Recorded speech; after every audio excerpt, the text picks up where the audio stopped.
The Capitals will be without the services of Pierre Luc Dubois for the foreseeable future. Hi, this is Dan Homey of Locked On Capitals. Well, the bad news keeps coming for this team after dropping four straight, a struggling power play. The news that Pierre Luc Dubois, the second line center for the Capitals, is going to be out for the foreseeable future, according to the Capitals. This is his second injury that he has faced this season. And now, what do we do? Without him, there's not a lot of internal pieces that I think will fill the bill. I know that the press asked Spencer Carberry about Alexei Protas, who has some history playing at the center position. Carberry said it's not fair to him to put him in that spot, but a tough spot for the Capitals as you take a look at this season. Dylan Strome was injured and now returned. Like I said, Pierre Luc Dubois, Rasmus Sandin, who is in a contact jersey now. Ethan Frank is back practicing in a non-contact jersey. But still, this team has a lot going wrong and now taking on water.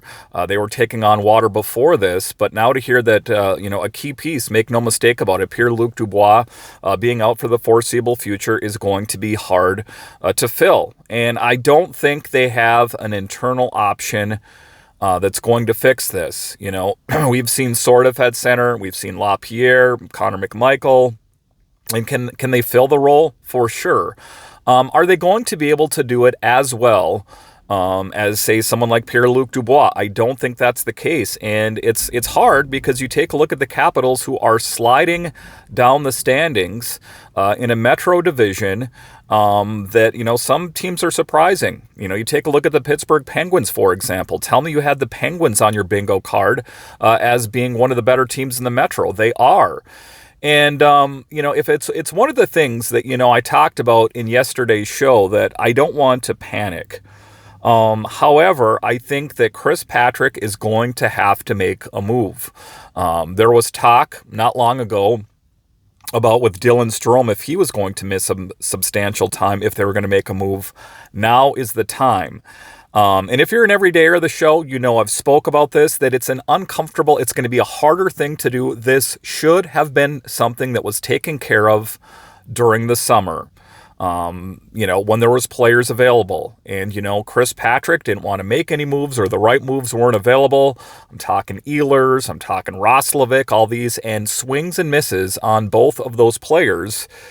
And the feeling around the organization, myself included, based on what I had heard and written and seen, and kind of my feeling was that the Capitals were going to be leaning into the youth more than we've seen in the past. And they have, to an extent. Ryan Leonard, for example, Hendricks, LaPierre. But, a lot of the big guns that we thought potentially, ostensibly, were going to be on the team.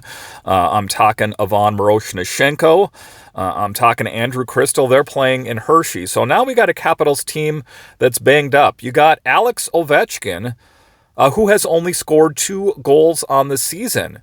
That if it wasn't for the defense, if it was not for Logan Thompson, the Capitals would be in a much worse position.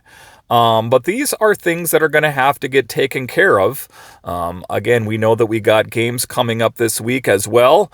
We have the Blues, we have the Penguins, that we need a win here. And it's one of the things that the longer this goes, the more difficult it's going to be to dig yourself out of this hole. And with that said, when you're starting to lose key pieces and key players, in this case, PLD, well, it doesn't get any better. I'm glad that Dylan Strome is back. I'm glad that Sandin is practicing in a contact jersey. Ethan Frank, at the end of the day, was a depth piece in the first place. And when your depth players start getting injured, that is a tough spot for the Capitals to be in. But, to circle back to what I said before, this was walking up to a car wreck that we saw from many miles away, and yet somehow we're surprised that when we pull up to this car accident that it's in front of us. And when I say car accident, it was not making any moves this summer. It was what the Capitals did last season, when the only move they made on the trade deadline was for Beauvillier, because we didn't want to mess up the vibes with the team. Well, what happened? The Capitals got exposed in the playoffs. Something to me is really getting drawn into focus here, and I hate to be the person to say it, but Chris Patrick is not knocking it out of the park at the GM position. He's really not. When I take a look back on what Brian McClellan did for this team, I got to feel like he would have made a move at this point. To be clear here, I think he would have made a move last summer.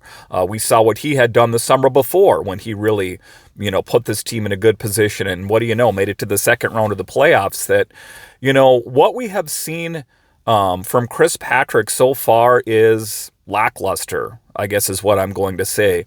And, I don't think that his job is in jeopardy, but at some point, just as a fan, as a podcaster that covers this team, my feeling is like, what are you waiting for? We don't want to give up pieces, right? And I talk about that, and, I don't want to do that. But with that said, we're at an interesting juncture here where, it's still early enough in the season that if the Capitals did go out and make a move, that we could get this team back on the tracks and, firing on all cylinders.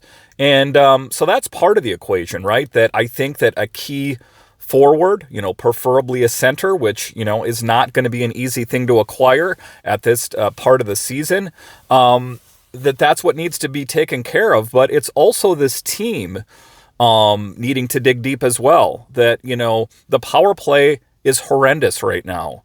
And when you listen to the players on the team, they know that it's horrible. And I think to a certain extent, it's like a mind game right now, right? That, you take a look at Mantha, a couple of years ago, you take a look at Ovechkin getting off to a slow start, that you start gripping the stick extra tight, that you start projecting failures before they happen, that we need a big change.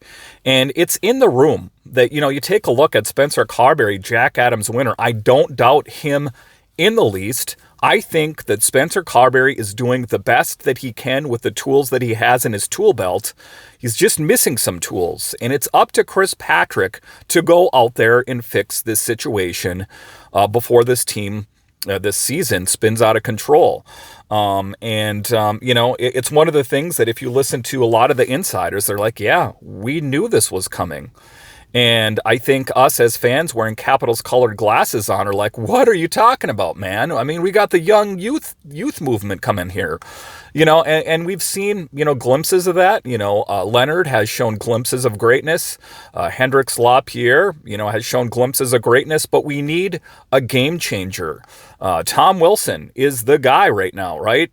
But we need more than Tom Wilson. And the power play, Ovechkin and Karlsson is not working anymore. We need to reimagine the power play. So as I come to you on my lunch break here, those are the things that are going through my head.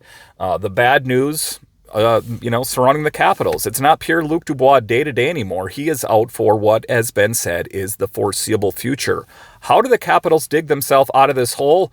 I'll have much more on this for you later on the next edition of Locked On Capitals, part of the Locked On Podcast Network, your team every day. And I'll talk to you again next time.